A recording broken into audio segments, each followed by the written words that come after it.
ಮೀಡಿಯಾಗಳು plus ಮುತ್ಯಾಗಳು plus ಎಷ್ಟೆಷ್ಟು ಜನ ನಮಗೆ ಹೊಸ ಸಿಲೆಬಸ್ ಹೇಳ್ಕೊಡೋದಕ್ಕೆ ಹೊರಟಿದ್ದಾರೆ. ಆ ಸಿಲೆಬಸ್ ಇಂದ ಹೊರಗಡೆ ಬರೋಣ. ಇವ್ರು ಏನ್ ಮಾಡ್ತಾ ಇದಾರೆ, ಹಿಂದೂಗಳಲ್ಲಿ ಈ ತರ ಇದೆ, ಹಿಂದೂಗಳ ಸ್ವಾಮೀಜಿಗಳು ಈ ತರ ಕಳ್ಳರು ಅಂತ ವಿಡಿಯೋಗಳಲ್ಲಿ ತೋರಿಸೋದ್ರಿಂದ ನಮ್ಮ ಮೈಂಡ್ ಸೆಟ್ ಅದೇ ತರ ಫಿಕ್ಸ್ ಆಗ್ಬಿಡುತ್ತೆ. ನಮ್ಮ ಮೈಂಡ್ ಸೆಟ್ ನ ಕಂಟ್ರೋಲ್ ಮಾಡ್ತಾ ಇದ್ದಾರೆ ಯಾರು? ಮೀಡಿಯಾದವರು.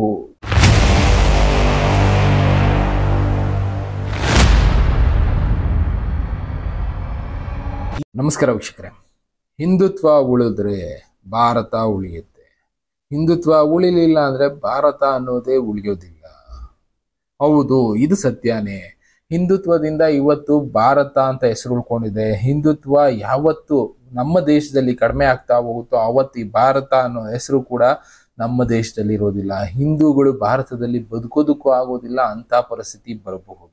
ಯಾಕೆ ಅಂದ್ರೆ ಬೇರೆ ಬೇರೆ ದೇಶಗಳಿಂದ ನಮ್ಮ ದೇಶಕ್ಕೆ ಫಂಡಿಂಗ್ ಆಗ್ತಾ ಇದೆ ಹಿಂದೂಗಳನ್ನ ಬದಲಾಯಿಸೋದಕ್ಕೆ.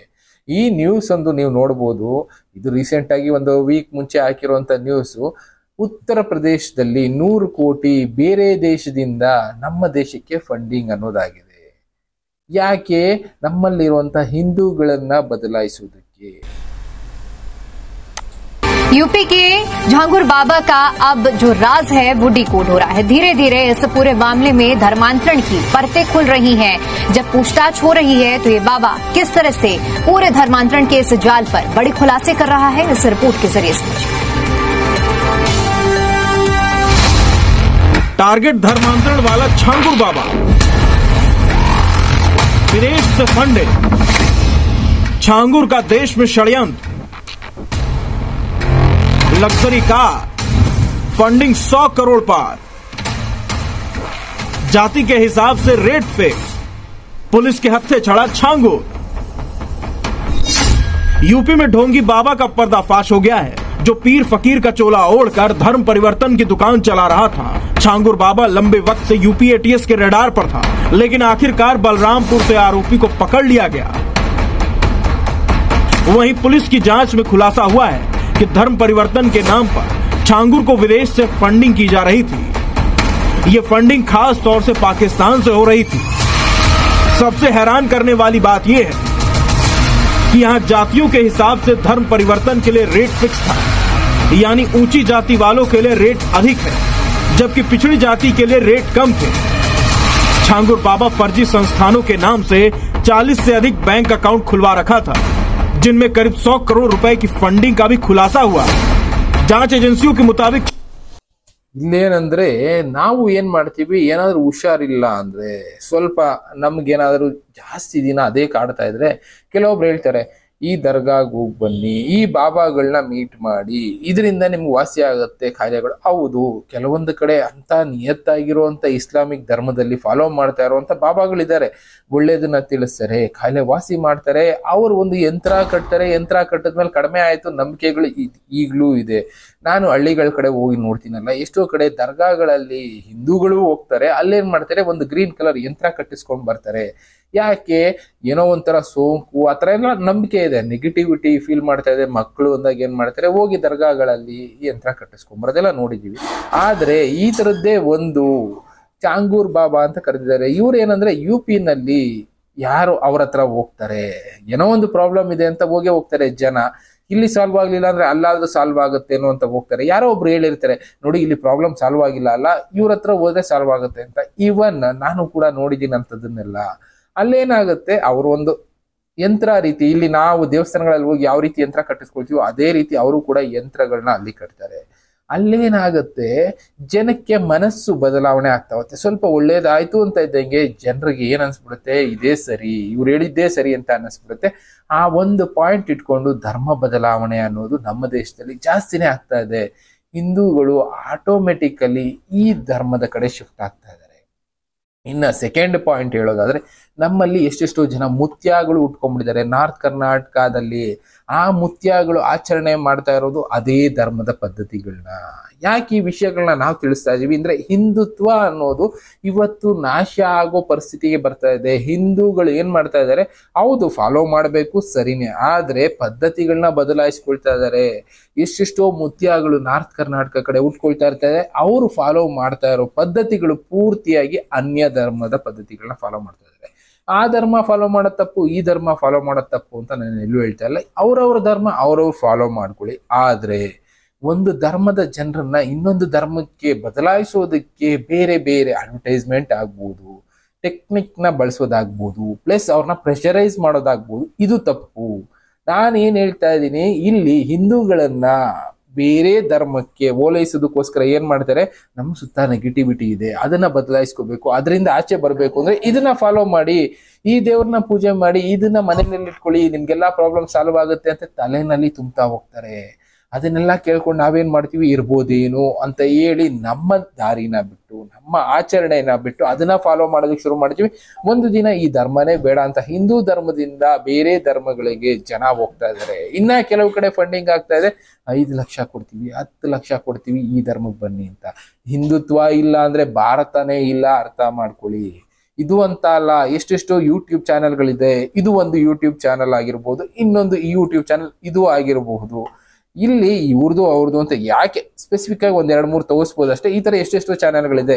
ಇವರ ಟಾರ್ಗೆಟ್ ಏನು, ಹಿಂದೂಗಳ ದೇವತೆಗಳು ಇಲ್ಲ ಹಿಂದೂಗಳ ಗುರುಗಳು, ಹಿಂದೂಗಳ ನಾಯಕರು ಯಾರಿರ್ತಾರೆ ಅಂತವ್ರನ್ನ ಟಾರ್ಗೆಟ್ ಮಾಡ್ತಾ ಇದ್ದಾರೆ ಇವರು.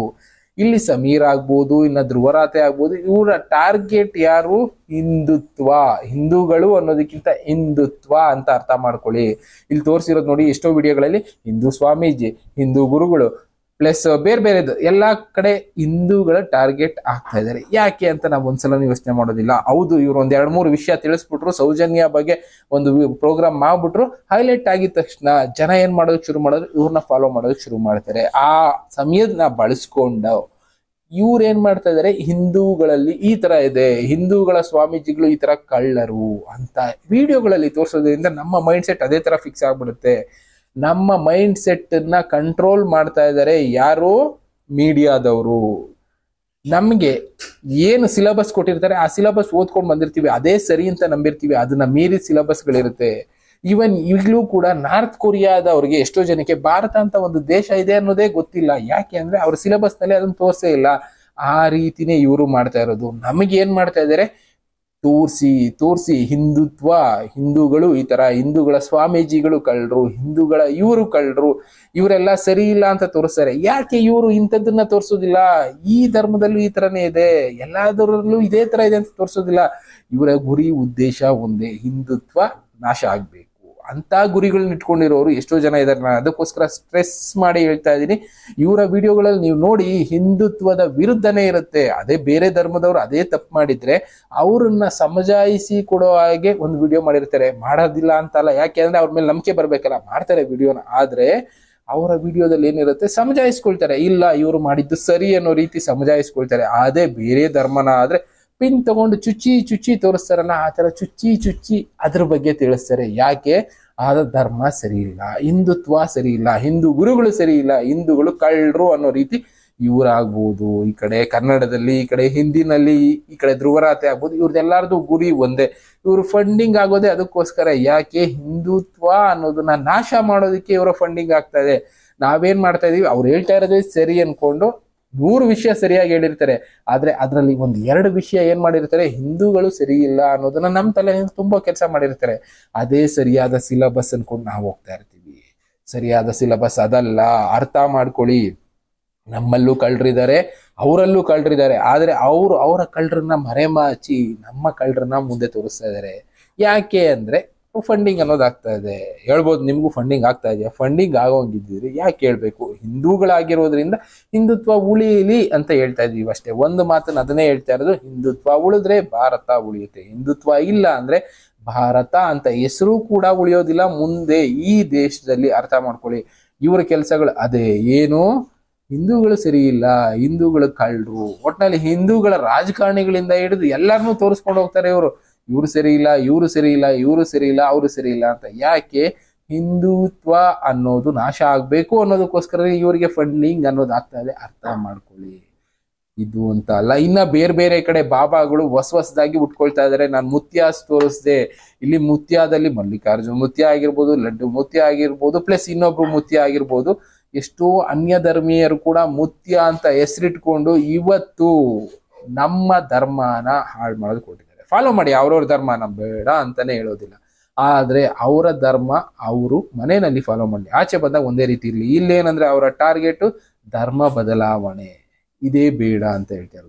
ಫಾಲೋ ಮಾಡ್ಬೇಕು ಅನ್ನೋಂಗಿದ್ದಿದ್ರೆ ಯಾಕ್ರಿ ನಾವ್ ಈ ಧರ್ಮದಲ್ಲಿ ಹುಟ್ತಾ ಇದ್ವಿ ಅಂತ ಒಂದು ಸಲ ಯೋಚನೆ ಮಾಡಿ. ಅವ್ರವ್ರ ಧರ್ಮದಲ್ಲಿ ಹುಟ್ಟಬೇಕು ಅಂತ ಒಂದು ಕೃತಿ ಮಾಡಿರುತ್ತೆ, ಇಲ್ಲ ಯಾವ್ದೋ ಒಂದು ಶಕ್ತಿ ಮಾಡಿರುತ್ತೆ, ಅದನ್ನ ಬದಲಾವಣೆ ನಾವು ಮಾಡಿಸ್ತೀವಿ ಫೋರ್ಸ್ಫುಲಿ ಅಂದ್ರೆ ಅದು ಏನು ಅಂತ ಅರ್ಥ ಮಾಡ್ಕೋಬೇಕು. ಅದನ್ನ ಬಿಟ್ಟು ಇವ್ರು ಹೇಳಿದ್ರು ಅವ್ರು ಹೇಳಿದ್ರು ನನಗೆ ಕಾಯಿಲೆ ವಾಸಿ ಆಯ್ತು, ನನಗೆ ಚೂರು ಒಳ್ಳೇದಾಯ್ತು ಅಂತ ಹೋಗಿ ಅದರಲ್ಲಿ ಬದುಕ್ತೀನಿ ಅನ್ನೋಂಗಿದ್ರೆ ಪೂರ್ತಿಯಾಗಿ ಅದರಲ್ಲೇ ಹೋಗಿ ಬದುಕ್ಬೋದಾಗಿತ್ತಲ್ಲ, ಅದರಲ್ಲೇ ಹುಟ್ಟಿಸ್ಬೋದಾಗಿತ್ತಲ್ಲ. ಯಾಕೆ ಅವ್ರದ್ರಲ್ಲಿ ಕಷ್ಟಗಳಿಲ್ವಾ? ಅವರ ಜನಕ್ಕೆ ಕಷ್ಟ ಇಲ್ವಾ? ಎಲ್ಲಾರ್ಗೂ ಇದೆ, ಎಲ್ಲಾ ಧರ್ಮದಲ್ಲೂ ಕಷ್ಟ ಇದೆ, ಎಲ್ಲಾ ಧರ್ಮದಲ್ಲೂ ತೊಂದರೆ ಇದೆ, ಎಲ್ಲಾನು ಅನುಭವಿಸ್ಲೇಬೇಕು ಅವ್ರವರ ಕರ್ಮಾನುಸಾರ. ಆದ್ರೆ ಇಲ್ಲೇನ್ ಮಾಡ್ತಾ ಇದಾರೆ, ಮುತ್ಯಾಗಳಾಗಿರ್ಬೋದು, ಮೀಡಿಯಾಗಳಾಗಿರ್ಬೋದು, ಎಲ್ಲರ ಗುರಿ ಒಂದೇ ಆಗಿದೆ. ಈ ನ್ಯೂಸ್ ಅಲ್ಲಿ ತೋರಿಸಿದ್ರಲ್ಲ ಚುಂಚೂರ್ ಬಾಬಾ ಅಂತ, ಇವರ ಕೆಲ್ಸನು ಚುಂಗೂರ್ ಬಾಬಾ, ಇವ್ರ ಕೆಲ್ಸನು ಅದೇ. 100 ಕೋಟಿ ಫಂಡಿಂಗ್ ಯಾಕಾಗಿದೆ? ಹಿಂದೂ ಧರ್ಮೀಯರನ್ನ ಬದಲಾಯಿಸೋದಿಕ್ಕೆ. ಕಾಯಿಲೆ ಅಂತ ಅವ್ರ ಹತ್ರ ಹೋದಾಗ ಅವ್ರೇನ್ ಹೇಳ್ತಾರೆ, ನೀವು ಇದೇ ಧರ್ಮದಲ್ಲಿ ಇದ್ರೆ ಇದನ್ನೇ ಪೂಜೆ ಮಾಡ್ತಾ ಇದ್ರೆ ನೆಗೆಟಿವಿಟಿ ನಿಮ್ಮನ್ನ ಕಾಡುತ್ತೆ, ಇದನ್ನ ಪೂಜೆ ಮಾಡೋದನ್ನ ನಿಲ್ಸಿ, ಇದನ್ನ ಪೂಜೆ ಮಾಡಿ, ಇದನ್ನ ಯಂತ್ರ ಆಗಿ ಕಟ್ಕೊಳ್ಳಿ, ಈ ತರ ಪೂಜೆ ಮಾಡಿದ್ರೆ ನಿಮ್ಮ ಕಾಯಿಲೆ ವಾಸಿ ಆಗುತ್ತೆ, ನಿಮ್ಮ ಕಷ್ಟ ಹೋಗುತ್ತೆ ಅಂತ ಹೇಳ್ತಾರೆ. ಜನಕ್ಕೆ ಒಂಚೂರು ಒಳ್ಳೇದಾಗೋಯ್ತು ಅಂದ್ರೆ ಸಾಕು, ಅದೇ ಸತ್ಯ ಅಂತ ನಂಬ್ಕೊಂಡ್ಬಿಡ್ತೀವಿ. ಆ ರೀತಿನೇ ಇವತ್ತು ಹಿಂದುತ್ವ ಅನ್ನೋದು ನಾಶ ಆಗ್ತಾ ಇದೆ. ಈಗ್ಲಾದ್ರೂ ಬದಲಾಗಿ ಹಿಂದೂಗಳು ಎಚ್ಚೆತ್ಕೊಳ್ಳಿ. ಹಿಂದುತ್ವ ಇಲ್ಲ ಅಂದ್ರೆ ಭಾರತ ಇಲ್ಲ, ಅರ್ಥ ಮಾಡ್ಕೊಳ್ಳಿ. ಮೀಡಿಯಾಗಳು ಪ್ಲಸ್ ಮುತ್ಯಾಗಳು ಪ್ಲಸ್ ಎಷ್ಟೆಷ್ಟು ಜನ ನಮಗೆ ಹೊಸ ಸಿಲೆಬಸ್ ಹೇಳ್ಕೊಡೋದಕ್ಕೆ ಹೊರಟಿದ್ದಾರೆ. ಆ ಸಿಲೆಬಸ್ ಇಂದ ಹೊರಗಡೆ ಬರೋಣ. ಇನ್ನ ಈ ತರದ್ದು ಎಷ್ಟೆಷ್ಟು ಎಚ್ಚರಿಸೋ ವಿಡಿಯೋಗಳಿದೆ, ಎಚ್ಚರಿಸ್ತಾ ಇರ್ತೀನಿ ಬೇರೆ ಬೇರೆ ವಿಷಯಗಳ ಜೊತೆ. ಮತ್ತೆ ಸಿಗ್ತೀನಿ. Thank you, good bye.